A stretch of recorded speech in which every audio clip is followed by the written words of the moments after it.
जी की इज्जत का सवाल नहीं है। देश की जनता अपने ईगो से जोड़ के देख रहा है कि 400 पार कराना है। मोदी जी के हर योजनाओं का लाभ लेते हैं। जब वोट देने का नाम आता है तो उसको कुछ नहीं दिखाई देता है। वो एक तबका है। कांग्रेस तो खुद सही कह रहे, कांग्रेस तो खुद जुमला है। राहुल को अपने पार्टी का चिंता नहीं है। उसके नेताओं का विश्वास खुद राहुल से खत्म हो रहा है। इसमें मोदी का क्या गलती है? नमस्कार दोस्तों, मेरा नाम है सुरजीत और आप देखना शुरू कर चुके हैं लोकसभा। एक तरफ कहा जा रहा था 400 पार और एक तरफ कहा जा रहा था कि 250 पार भी नहीं होने वाला है।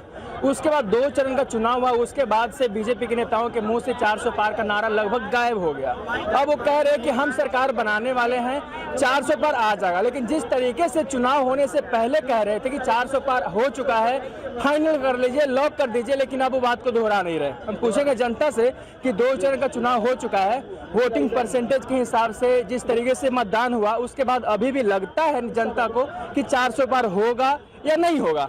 आपको लगता है कि जिस तरीके से मोदी जी पहले कह रहे थे कि 400 पार होने वाला है और 2 चरण का चुनाव हो गया, मतदान हो गया, वोटिंग परसेंटेज देखने के बाद लगता है कि होगा? पहले तो ये सुनिए, आपने कहा कि मोदी जी जो पहले कहे थे अब क्या कह रहे? मोदी जी वो शख्स है जो एक बार कह दिया सो कह दिया। और रही बात देश की जनता, ये मोदी जी की इज्जत का सवाल नहीं है। देश की जनता अपने ईगो से जोड़ के देख रहा है कि 400 पार कराना है।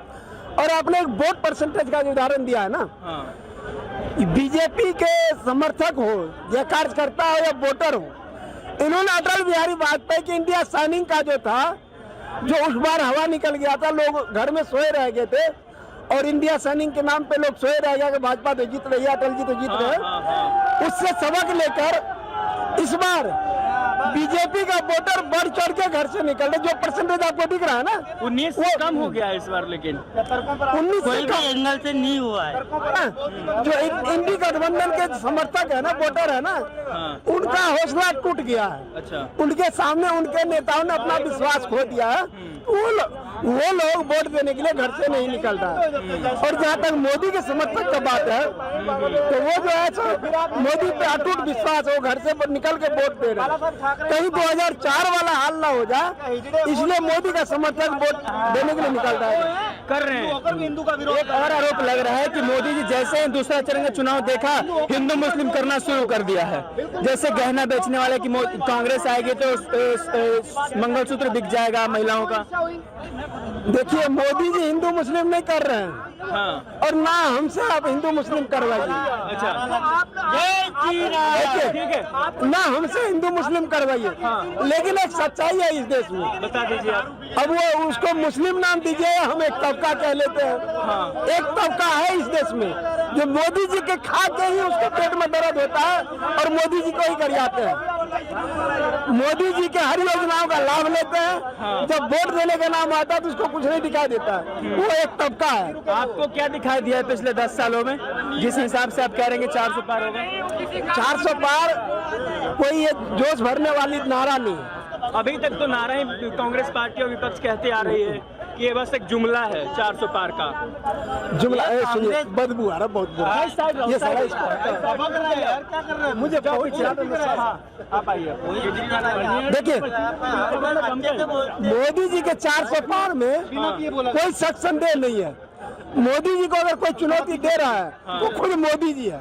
जो जुमला बोल रहे हैं उनको क्या कहेंगे? कौन जुमला बोल रहा है? कांग्रेस पार्टी, राहुल गांधी बोल रहे हैं। कांग्रेस के पास, कांग्रेस तो खुद सही कह रहे, कांग्रेस तो खुद जुमला है। राहुल को अपने पार्टी का चिंता नहीं है। और उसके जो पार्टी छोड़ के आए दिन नेता निकल रहे हैं, एक बात बताइए, राहुल को मत कुछ करो यार। नहीं, खेलने के लिए उसके पास खिलाड़ी है नहीं, हमारा वो उसके पास खेलने के लिए खिलाड़ी नहीं है। और आप करेंगे चुनाव जीतेगा, उसके पास चुनाव लड़ने के लिए कोई नेता बचा ही नहीं है। सब बीजेपी ज्वाइन कर लिया। हाँ, बीजेपी ज्वाइन कर लिया। 60 बैठ के अरविंदर रवली कौन सा बीजेपी ज्वाइन किया भाई? नहीं, अभी तक तो ज्वाइन नहीं तो किया। फिर ऐसे बहुत से संजय निरुपम है। देखिए, वो तो बीजेपी में अभी नहीं आया ना। बिहार में पूर्णिया से आज एक सुनिए, राहुल गांधी अपने पार्टी के नेताओं को गठबंधन से जब सीट नहीं दिला रहा है, तो उसके नेताओं का विश्वास खुद राहुल से खत्म हो रहा है। इसमें मोदी का क्या गलती है? आप बताइए, पप्पू यादव मोदी का तो अपने अपने पार्टी का विलय करवाए। पप्पू यादव बताइए, बर्बाद हो गया ना। कांग्रेस के लिए अपने जन अधिकार पार्टी को एक पूर्णिया का सीट में कांग्रेस दिलवा पाया, आज वो निर्दलीय लड़ रहा है।